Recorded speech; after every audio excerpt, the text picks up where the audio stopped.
مولا علی غلاموں سے کہتے ہیں مجھے خضر نبی لا کر دو، حضرت خضر علیہ السلام، مجھے اس سے ملنا ہے، حضرت خضر کو پیش کرو، اس سے بلاؤ، کوئی میری اس سے ملاقات کرا دو۔ مولا علی بادشاہ حضرت خضر علیہ السلام کی ملاقات کا واقعہ بڑا ہی دلچسپ، بڑا ہی مزے کا۔ یہ بات شروع ہوتی ہے حضرت محمود غزنوی، سلطان محمود غزنوی کے دور میں، جہاں پہ سلطان اپنے دربار میں بیٹھے 1000 لوگ جس میں بیٹھے ہوتے ہیں، وہاں پہ علماء بھی ہوتے ہیں اور بہت سارے اولیاء بھی ہوتے ہیں، ولی بھی بیٹھے ہوتے ہیں۔ سلطان محمود غزنوی کہتا ہے کہ تم میں سے کوئی ایسا بندہ جو چاہے مجھ سے لے لے، لیکن شرط ایک ہے، کام ایک کرنا ہے، مجھے خضر نبی سے ملنا ہے، مجھے ان سے ملاقات کرنی ہے۔ اللہ پاک کے کچھ انبیاء ایسے بھی ہیں جو اس وقت بھی پردے میں ہیں،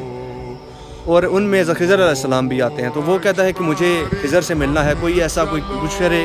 مجھے لا دے۔ سارے دربار میں سارے بندے خاموش بیٹھے ہیں، کسی کو کوئی سمجھ نہیں آ رہی کہ کیا کیا جائے۔ ایک دیہاتی، ایک بڑا غریب سا بندہ کھڑا ہوتا ہے، کہتا ہے بادشاہ سلامت، میں حضرت خضر علیہ السلام کو آپ کے لیے لا سکتا ہوں، ملاقات کرا سکتا ہوں۔ بادشاہ کہتا ہے کہ کیسے؟ وہ کہتا ہے کہ سرکار 6 مہینے دریا کے کنارے چلا مجھے کاٹنا پڑے گا، لیکن میری شرط یہ ہے کہ میرے گھر کا جو اخراجات ہیں سارے وہ آپ اٹھائیں گے، یہ 6 مہینے یہ میں چلا آپ کے لیے کروں گا، تو میرے گھر کے جو سارے اخراجات ہیں، میرے بیوی بچوں کو پالیں گے پوسیں گے، جو کھانا شانا وہ سارا خرچہ پانی ہے وہ آپ نے کرنا ہے۔ بادشاہ راضی ہو جاتا ہے، کہتا ہے کہ تم کرو۔ 6 مہینے وہ چلا کاٹتا ہے،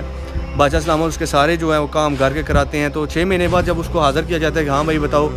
خضر علیہ السلام سے ملاقات کا وقت آ گیا، تمہارا چلہ کمپلیٹ ہو گیا۔ وہ کہتا ہے کہ بادشاہ سلامت چلے میں تھوڑی گڑبڑ ہو گئی ہے، تو جو عمل تھا وہ الٹا ہو گیا، تو مجھے 6 منتھ اور لگیں گے، مجھے تھوڑا اور عمل کرنا پڑے گا، تو اس بار میں کر دوں گا۔ اب 6 مہینے اسے اور دیے گئے، 6 مہینے اس نے اور چلہ کاٹا۔ تو حضرت خضر علیہ السلام اس بار بادشاہ نے اسے بلایا، پتہ کیا کہ تمہارے 6 مہینے چلہ پورا ہو گیا، تو اب حضرت خضر علیہ السلام سے ملاقات کراؤ۔ وہ کہتا ہے کہ بادشاہ سلامت، کہاں میں گنہگار انسان، ایک دیہاتی، ایک گنہگار سا غریب بندہ، اور کہاں حضرت خضر علیہ السلام، میں اب کیسے ان سے ملاقات کرا سکتا ہوں؟ میرے گھر کے اخراجات بہت زیادہ تھے،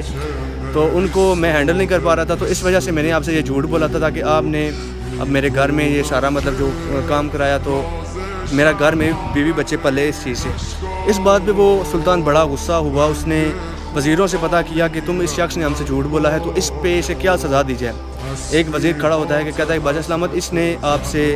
جھوٹ بولا ہے، اس کی سزا ہے کہ اس کا سر کاٹ دیا جائے۔ بادشاہ سلامت دوسرا وزیر اٹھاتا ہے، اس کو پتہ کرتا ہے کہ تم بتاؤ اس کے ساتھ کیا سلوک کیا جائے۔ وہ کہتا ہے جی کہ بادشاہ سلامت، اس کو کتوں کے آگے ڈال دیا جائے، اس کو آرام آرام سے جو ہے نا موت ملے، تاکہ اسے پتہ چلے کہ اس نے کتنا بڑا فراڈ کیا ہے آپ کے ساتھ۔ اب جب پہلا بندہ اٹھتا ہے، کہتا ہے کہ بادشاہ سلامت، پہلا وزیر اٹھتا ہے، وہ کہتا ہے کہ اس کا سر کاٹ دیا جائے۔ دربار میں ایک شخصیت بیٹھی ہوتی ہے، ایک کافی ایج کے بندے بیٹھے ہوتے ہیں، ایک بزرگ آدمی، وہ کھڑے ہو کے کہتے ہیں کہ بادشاہ سلامت، اس وزیر نے جو بات کہی ہے ایسے ہی کرنا چاہیے، ایسی سزا اسے دینی چاہیے۔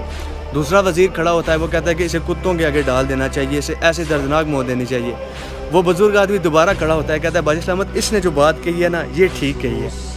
اب آخر میں بادشاہ صلاح لیتا ہے اپنے ایک غلام سے، ایاز جس کا نام ہوتا ہے۔ بادشاہ اس سے پتہ کرتا ہے کہ ایاز تم کیا کہتے ہو، کیونکہ وہ بہت زیادہ سمجھدار ہوتا ہے۔ وہ پتہ کرتا ہے کہ سلطان سے پتہ کرتا ہے کہ تم کیا کہتے ہو۔ وہ کہتا ہے کہ بادشاہ سلامت، آپ کے خزانے میں کوئی کمی نہیں آئی، آپ کی وجہ سے ایک غریب کے گھر میں اس کے بیوی بچے پلے ہیں، ان کو کھانا شانا ملا ہے، تو آپ کی شان و شوکت میں کوئی کمی نہیں آئی، تو میں چاہتا ہوں میری اگر آپ مانیں تو آپ اسے معاف کر دیں۔ اس بات پہ بھی وہ بزرگ آدمی کھڑا ہوتا ہے اور کہتا ہے بادشاہ سلامت، یہ جو ایاز نے بات کی ہے نا یہ بڑے مزے کی ہے، یہ اچھی کی ہے، آپ ایسا کریں۔ بادشاہ بڑا حیران ہوا، کہتا ہے کہ یہ بزرگ آدمی تینوں کی بات سے اتفاق کرتا ہے، جو تینوں کہہ رہے ہیں، تینوں کو کہہ رہے ہیں کہ ایسے کریں ایسے کریں۔ وہ اس کی وجہ پتہ کرتا ہے کہ آپ نے تینوں پہ کیوں کہا کہ ایسے کریں۔ وہ بزرگ آدمی فرماتے ہیں کہ جو پہلا آپ کا وزیر تھا اس نے کہا جی کہ اس کا گلا کاٹ دو، وہ اس نے اس لیے کہا کیونکہ اس کا جو باپ دادا تھا وہ کسائی تھا، وہ خود کسائی تھا، تو اس نے اپنے خاندانی جو ہنر تھا وہ ظاہر کیا ہے، اور یہ غلطی اس کی نہیں، یہ غلطی آپ کی ہے۔ آپ نے ایک کسائی کو اپنا وزیر بنا دیا، اور دوسرے وزیر نے جو کہا کہ اس کو کتوں کے آگے ڈال دیں، تو اس کا باپ جو تھا وہ آپ کے جو والد صاحب تھے ان کے شاہی کتے نہلایا کرتا تھا، تو اس نے اپنا خاندانی دکھایا، اس میں بھی غلطی اس کی نہیں ہے، غلطی آپ کی ہے کہ آپ نے ایسے لوگوں کو جو ہے وزارت دی ہوئی ہے، تو لوگ تو بھوک پیاس سے مریں گے ہی نا۔ اور تیسرا بندہ جو ایاز ہوتا ہے اس نے کہتا ہے کہ یہ آپ کو بتاتے بادشاہ سلامت، آپ کو بتاؤں یہ ایاز کون ہے، یہ ایک سید زادہ ہے، اور سیدوں کی شان یہ ہے کہ وہ اپنا سارا خاندان ذبح کر دیتے ہیں لیکن کبھی بھی بدلہ نہیں لیتے۔ بادشاہ سلامت بڑا پریشان ہوا کہ ایاز تم نے کبھی مجھے بتایا نہیں، تم سید ہو۔ ایاز اس بات پہ کہتے ہیں کہ بادشاہ سلامت، میں سید ہوں، میں نے یہ آج تک کسی پہ ظاہر نہیں کیا، کسی کو نہیں بتایا، لیکن ان بابا جی نے میری یہ اصلیت سب کو بتا دی کہ میں سید زادہ ہوں، تو میں بھی آپ کو بتا دیتا ہوں کہ یہ جو آپ کے سامنے بزرگ آدمی کھڑے ہیں یہ کوئی عام ہستی نہیں بلکہ حضرت خضر علیہ السلام خود ہیں۔ حضرت خضر علیہ السلام اور مولا علی بادشاہ کی ملاقات ہوتی ہے جب مولا علی بادشاہ کی ولایت کا اعلان ہوتا ہے، اور مولا علی بادشاہ کی جو ولایت کی مبارکباد دینے کے لیے جو حضرت خضر علیہ السلام آتے ہیں، اور مولا علی بادشاہ خود انہیں دروازے تک لینے کے لیے جاتے ہیں۔ وہ آتے ہیں، مولا علی بادشاہ سے باتیں کرتے ہیں، تو جناب میثم تمار مولا علی سے پتہ کرتے ہیں کہ یا علی یہ کون سی شخصیت تھی کہ جسے دروازے تک لینے کے لیے آپ گئے ہیں، اور جب وہ گئے ہیں تو دروازے تک چھوڑنے کے لیے آپ گئے ہیں۔ مولا علی بادشاہ فرماتے ہیں کہ میثم تم نے نہیں پہچانا، یہ اللہ کے نبی حضرت خضر علیہ السلام تھے۔ تو وہ مولا علی بادشاہ کو جب ان کی ولایت کا اعلان ہوا تو تب وہ مبارکباد دینے آئے تھے۔ تو سرکار اس بارے میں ایک بات یہ بہت امپورٹنٹ یہ فرماتے ہیں کہ حضرت خضر علیہ السلام ہر شخص سے زندگی میں ایک بار ضرور ملتے ہیں، یہاں تک کہ مجھ سے بھی اور آپ سے بھی، ہو سکتا ہے مل بھی چکے ہوں، ہو سکتا ہے ابھی ملنا ہو۔ ان کو پہچاننے کا ایک مطلب معصوم ہے نا، جو ان سے جب کوئی بدلہ ملتا ہے تو انسانی عقل کام کرنا چھوڑ دیتی ہے، لیکن مولا نے بتایا کہ حضرت خضر علیہ السلام جب کسی شخص سے ملاقات کرتے ہیں کسی بھی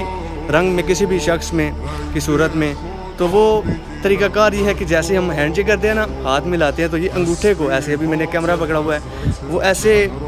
انگوٹھے سے ہاتھ پکڑیں گے اس کا۔ تو یہ حضرت خضر علیہ السلام جو ہے نا وہ اس طرح سے ملاقات کرتے ہیں،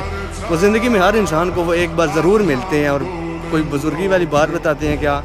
کیا کہنے مولا علی بادشاہ کی شان کے۔ الحمدللہ۔